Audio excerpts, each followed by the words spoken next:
Olá, pessoal. Aqui quem fala é Bruna, eu sou secretária de Evangelismo e Missões da Confederação Nacional de UMP. E a gente veio conversar hoje com o reverendo Petró. Ele é missionário e pastor lá na cidade de Porto Alegre. E ele vai contar para a gente assim, sobre a necessidade de evangelização na região sul e especificamente no estado, do Rio Grande do Sul, em Porto Alegre. Reverendo, o senhor quer se apresentar? Obrigado, é uma alegria estar aqui contigo, com o pessoal da UMP, falando um pouco do nosso estado, o Rio Grande do Sul. É um campo missionário, é o estado mais carente do cristianismo, é o estado do Rio Grande do Sul. Para vocês terem uma ideia, o nosso estado tem menos de 2.000 presbiterianos em todo o estado do Rio Grande do Sul. Nós temos apenas 16 igrejas organizadas em todo o estado. E a presença presbiteriana está em apenas 32 municípios no universo de 497 municípios. Então nós temos aí como campo missionário quase 90% do nosso estado. Então nisso você já vê a carência do evangelho, né? No Rio Grande do Sul, para se terem uma ideia, é o estado que mais tem um número de suicídio, é o Rio Grande do Sul. Uma cidade muito famosa nesse sentido é Venâncio Aires. De cada 100 mil habitantes, o suicídio chega a 40. Então, um número altíssimo comparado com Rússia, com Japão. A questão da depressão, na questão de religiões de mistério, na questão do ateísmo. Rio Grande do Sul está em primeiro lugar, né, nessas questões. Então, a gente vê a carência desse povo conhecer a palavra de Deus. E graças ao bom Deus, nesses últimos 10 anos, houve um bom avanço no presbiterianismo no Rio Grande do Sul, quase dobrou o número de trabalhos no nosso estado, então a gente vê a boa mão de Deus. Mas tem muita coisa ainda para se fazer, os campos estão brancos, faltam trabalhadores, né, para essa seara tão grande. E cabe a gente orar por esses trabalhadores. Amém. Como é que surgiu no senhor o desejo missionário assim, de plantar uma igreja? Sim. Bom, eu era católico, né, não praticante, depois virei ateu, depois Cristo me encontrou e me transformou. Então, desde o início da minha conversão, eu senti a carência de falar de Cristo para os meus amigos, né? Então, ali já começou a surgir isso dentro do meu coração. Depois eu fui para o seminário, me formei no passado com a intenção de plantar igrejas, né? De poder levar Cristo àqueles que não conhecem. Então, eu não consigo me ver em outro lugar, pregando em outro lugar, em outro estado, a não ser o Rio Grande do Sul. Ver pessoas da minha terra conhecendo o Salvador. Ainda mais com todo esse contexto religioso no nosso estado tão miserável da palavra de Deus. Qual o contexto religioso assim, que o senhor vê? Assim, da maior parte da... O senhor falou que tem poucos evangélicos, Sim. né? Qual a religião assim, que é mais forte? Assim, como são as pessoas? No Rio Grande do Sul, a religião maior é a católica. Mas muitos não são praticantes, né? Mas o número de não praticantes de nenhum tipo de religião chega a 600 mil, é um número altíssimo. Mas eu posso dar um quadro, um resumo do Rio Grande do Sul olhando para a nossa capital. Então, nossa capital nós temos 1,5 milhão de habitantes, a maioria é católico, mas, por exemplo, evangélicos são 164 mil, de todas as denominações. Presbiterianos não chega a 500 na nossa capital, somando as 5 igrejas que ali estão. Então, ter 5 igrejas, uma está sendo plantada agora, que é a 5ª igreja, numa cidade de 1,5 milhão, a gente vê a carência disso. Então, nós temos 164 mil evangélicos, de todas as denominações, só que religiões de matriz africana, nós temos 95 mil adeptos. Só que isso é IBGE. A maioria das pessoas não falam o que são. Então, de cada 4, 3 pessoas, uma só vai dizer que ela pratica a religião de matriz africana. Vai dizer que é católico. Então, nós podemos dizer tranquilamente que existe o dobro de pessoas que seguem uma religião de matriz africana que qualquer outra denominação evangélica. Então, você vê a carência espiritual no nosso estado. Nós temos, só na capital, quase 80 mil espíritas, né? Então, e tem 500 presbiterianos.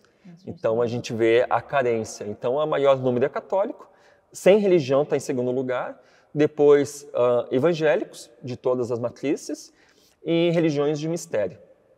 E seitas. Só a Testemunho de Jeová, pelo que me lembro, são quase 80 mil. Testemunho de Jeová, Adventista, mais ou menos isso também, Mormons também, é um número altíssimo. Mas evangélicos é um número bem pequeno, bem pequeno. Para ter uma ideia, o Rio Grande do Sul tem 4 vezes mais adeptos de religiões de matriz africana que na Bahia. de tão alto que é. Normalmente, quando se fala nisso, se pensa na Bahia. Não, o Rio Grande do Sul é o que mais tem. Esse dado em relação à população ou porcentagem de população? Porque eu tenho a impressão que a Bahia tem mais moradores do que no Rio Grande do Sul, né? A Bahia é maior, mas a questão de porcentagem, Entendi. sim, é 4 vezes maior. Proporcionalmente, né? Vou dar um exemplo para ti. No bairro da Restinga, em Porto Alegre, um amigo meu, pastor de uma outra denominação, ele mapeou o bairro onde fica a igreja dele. E ele descobriu em cada quadra há 3 casas de Umbanda, só no bairro Restinga. A cidade do lado, Canoas, ela tem 1.000 centros de Umbanda cadastrados pela prefeitura, apenas a cidade de Canoas. E quando a gente vai ver quantas igrejas evangélicas tem em Canoas, não chega nem perto disso. Então já dá para ter uma noção do contexto religioso do nosso estado. Isso. E a igreja presbiteriana tem uma. Em Canoas tem uma, isso. É uma pequena luz, né, para iluminar. Com certeza, com certeza. A gente vê, assim, muitas pessoas falando da necessidade das pessoas terem sua cultura local, né? A gente vê dizendo que a gente evangelizar indígenas é tirar a cultura deles. O que é que o senhor vê, assim, em relação também à cidade, né? Se tem essa religião de matriz africana, por que eles não podem continuar, assim? Se Deus criou o mundo, Deus criou todos nós, como é, assim, que a gente pode, ao mesmo tempo que apoia a cultura, também falar da verdade do evangelho, assim, por que a gente falaria e não deixaria cada um seguir o seu caminho? Essa pergunta é excelente. Eu fui missionário por 1 ano na Missão Kaiowá, na cidade de Amambai, né? E o que eu vi lá? Eu vi o evangelho, a Missão Kaiowá, transformando famílias, transformando vidas e ajudando a preservar a cultura indígena, né? Você vê onde o evangelho chega, ele, como é que eu posso dizer, ele redime uma cultura. Aquilo que é bom, aquilo que é nobre, aquilo que é maravilhoso, o cristianismo ele preserva. Aquilo que não presta, o evangelho tira as escamas dos olhos das pessoas para rejeitar. Então nós vemos, por exemplo, lá na Missão Kaiowá, famílias que no passado seus avós deixaram crianças deficientes ou gêmeos serem mortos, abandonarem, eles estarem cuidando de crianças assim. O que é isso? É o poder do evangelho salvando vidas, transformando famílias. Famílias que eram dominadas pelo álcool foram transformados pelo poder do evangelho. Então eu trago essa mesma realidade para o Rio Grande do Sul. O Rio Grande do Sul tem uma cultura muito bonita, uma cultura muito voltada para a família.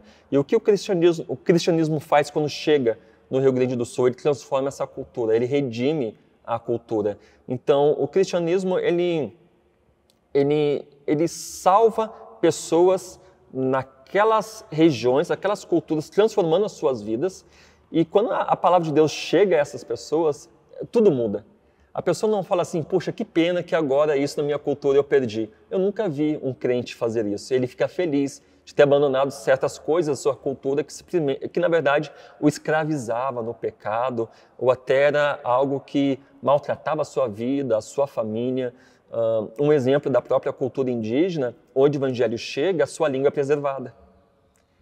Um dos primeiros passos do missionário é aprender a língua e traduzir as escrituras na língua desse povo. Então, se a cultura tem sido preservada, as pessoas têm que agradecer ao evangelho, esses missionários que doaram a sua vida para poder preservar essa língua. Então, às vezes normalmente, eu diria com certeza que é um equívoco muito grande em dizer que o cristianismo ele destrói uma cultura. Na verdade, ele redime e coloca luz sobre essa cultura, a tornando ainda mais especial e maravilhosa pelo poder do evangelho. Eu vejo que desabrocha assim mais, né? O que é bom se torna ainda melhor porque ele vai seguindo o caminho. Com certeza. Que Deus vai mostrando a sabedoria, fala lá em Isaías, né? Que Deus que mostra ao homem como é que se colhe cada tipo de planta. Então a gente vê que a sabedoria de Deus faz o evangelho crescer, a cultura crescer assim nos pontos que ela pode crescer. Perfeito, excelente colocação. Outra coisa que a gente vê assim é como é que os jovens podem ajudar o senhor? Você falou que está naquele contexto de plantação de igreja, iniciando. Como é que a igreja, assim, o nosso OMP no Sul, pode lhe apoiar? Olha, eu acredito que um dos maiores apoios que a UMP, os jovens que forem lá no Rio Grande do Sul nos ajudar, é estar motivando outros jovens, né, dando treinamento, eles saberem que existem outros jovens da idade deles que também se importam com o avanço do reino de Deus no nosso estado, que há pessoas de outros estados orando por nós também, nos apoiando em oração, que querem ver o nosso estado crescer na graça de Deus. É uma das melhores formas, né, a saber que estão orando, que estão deixando a sua casa, deixando o seu lado, indo para o Rio Grande do Sul, para ser um instrumento nas mãos de Deus, para os capacitar esses jovens, estarem evangelizando junto conosco, usando seus dons, seus talentos, para que através disso possa o evangelho chegar ao coração de outros jovens, de outros moradores, pessoas ali da região onde a igreja está localizada. Eu acredito que há várias formas na UMP dos jovens ajudar. Orando, motivando, através do seu testemunho junto com esses outros jovens, caminhando com eles, motivando eles a ficarem firmes, porque o número de presbiterianos é muito pequeno no Rio Grande do Sul. Então, quando vem aquelas caravanas, dá aquele up o pessoal que ali está, puxa, que legal, tem pessoas orando por nós, tem pessoas que se importam conosco, e essas pessoas estão compartilhando conosco seus dons, seus talentos, estão doando o seu tempo para estar conosco aqui, para ver o avanço do reino no nosso estado. Então, isso é muito precioso. Eu acredito que uma das grandes maneiras de nos abençoar é dessa forma. Né? Indo também, né? Sim, com certeza. Muitos jovens assim que estão no seminário possam ir para o Rio Grande do Sul. Sim. E quando Jesus fala, né, falando o que o senhor falou, né, que o campo está branco, Jesus fala que é para eles orarem, eles vejam que o campo está branco, orem que o Senhor da Seara mande trabalhadores. Com certeza. E eu queria que o senhor compartilhasse para a gente alguns motivos de oração, assim, que a gente possa continuar orando pelo Rio Grande do Sul. Sim. Primeiro motivo, eu acredito que Deus esteja fortalecendo a liderança, fortalecendo os pastores, fortalecendo os presbíteros, os conselhos das igrejas, que eles tenham sempre um coração ardente por missões, em estar plantando novas igrejas, né, que orem por nós nesse sentido, que esteja nos fortalecendo. Não é fácil estar no campo missionário, né, então que esteja ajudando, orando pelas famílias dos pastores também, né? Às vezes há muitos ataques, às vezes é desânimo, né? O inimigo ataca a família dos líderes, estejam orando por isso, orando também para que ele esteja envolvendo toda a igreja, homens, mulheres, crianças. Deus nos chamou para ser discípulos, não para assistir às coisas de Deus. Ele não nos chamou para servirmos no banco, mas para reunir nossas mangas e aonde a gente estiver, sermos o mundo sal da terra. Ovelha gera ovelha. Então, esteja orando para que Deus esteja despertando cada presbiteriano para atuar, de fato, de todo o coração, na expansão do reino no Rio Grande do Sul. E que Deus também esteja despertando pessoas para vir no Rio Grande do Sul. Né? A gente já vê sinal disso ao despertar o MVP para estar indo para lá, que despertando pessoas no seminário para querer conhecer o Rio Grande do Sul, querer ser pastor na nossa terra. Está orando para que Deus esteja tirando as vendas dos olhos dos gaúchos, que eles possam reconhecer a sua total miséria e necessidade de Deus. Há muitas pessoas orgulhosas, autossuficientes, que eles possam entender que a salvação é pela graça, a salvação é através de Cristo Jesus. Não existe um outro caminho para levar até o Pai a não ser por Jesus. Então há muito misticismo, há muito secularismo no Rio Grande do Sul. E as pessoas acreditam, normalmente o gaúcho pensa assim, não, mas eu sou bom, eu sou legal, nunca fiz nada de errado, eu sou bom marido, pago meus impostos, no dia que eu morrer eu vou para o céu. Não, existe apenas um caminho, Jesus Cristo. Ele é o caminho, a verdade e a vida. Então que Deus possa tocar no coração desses homens, dessas mulheres, para quando a gente for levar o evangelho, eles poderem acolher no coraçãozinho deles. Esses seriam meus pedidos de oração. Amém. Que Deus convença o Estado. Nós vamos orar, assim Amém. como o MP, né? Convocando os jovens também. Amém. Que a gente esteja aos pés de Cristo orando pelo nosso país, assim, né? Que a gente sabe que só Deus conversa o coração e que Ele tem poder para chegar nos lugares menos alcançados. Amém. E com isso, o Reverendo Petróleo, fazemos um convite para vocês, jovens, que próximo ano a gente vai estar lá no Rio Grande do Sul com a viagem missionária. Nós vamos para aquele estado em julho. E você já se prepare, se você possa pedir férias no trabalho, né? Mais detalhes teremos a seguir, mas vamos ter uma semana lá pregando o evangelho naquela região.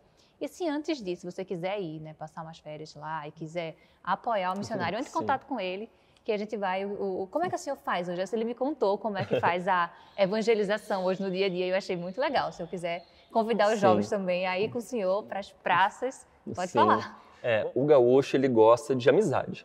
Então, quando você é amigo, ele empresta o ouvido para ver o que você tem para dizer. Então eu entrego folhetos, converso, procuro criar uma amizade com a pessoa. E aonde surgiu a oportunidade, entregar um folheto, um devocional. Então é no Uber, é no mercado. Vai no mercado, já entrega o devocional ali para a menina do caixa, com segurança do shopping. Então sempre que tiver alguma oportunidade, entregando material e puxando assunto, conversando com o vizinho. O gaúcho, ele valoriza muito a amizade. Então isso é muito importante, você tentar criar vínculos com as pessoas. Então eu vou na praça, uma coisa que eu até brinquei contigo, né? Tô tentando perder esse buchinho aqui. Então sempre quando eu faço uma caminhada com a minha esposa, sempre levo material e vou entregando folhetos para os vizinhos e convidando para ir na igreja, nos conhecer. Então é muito relacional no Rio Grande do Sul. Eu acredito que em outros lugares no Brasil também seja assim, essa importância da amizade. Então, uma pessoa estranha falar de Jesus é uma coisa, mas quando é teu colega de trabalho, da faculdade, teu amigo, você presta mais atenção. Então, eu convido vocês para estar vindo lá no Rio Grande do Sul, criando vínculos com outros gaúchos, criando amizade com o pessoal, e vai ser uma alegria fazer evangelismo junto com vocês. E as portas da nossa casa, da nossa igreja vai estar sempre aberta para recebê-los. Vai ser um tempo maravilhoso. Como eu falei, os campos estão brancos, a seara é imensa. Mais de 450 municípios não têm uma igreja evangélica presbiteriana. E nós queremos que o evangelho chegue em cada espaço, cada rincão, nossa amada querência, Rio Grande do Sul. Nós contamos com o apoio de vocês, tá bom? Isso. E quem sabe você não é a resposta de oração, né, de outras pessoas. Deus nos envia também. Vamos lá. Eu quero saber só mais última coisa. O que é rincão? Rincão é nossa terra. Querência amada, rincão, é como se fosse, como a gente chama o Rio Grande do Sul. Uma forma carinhosa de se referir ao nosso estado. Mais uma coisa que está aprendendo, rincão. Vamos usar essa hashtag lá pra gente. Vamos pro rincão. Valeu, pessoal. Espero todos vocês com a gente lá. Amém. Fica ligado que as inscrições vão abrir em qualquer momento. Bora lá então, gurizada, está conosco ano que vem para evangelizar o Rio Grande do Sul. Estarei aguardando vocês com um chimarrão bem gostoso. Bora lá então. PMF 2024, não perca as inscrições.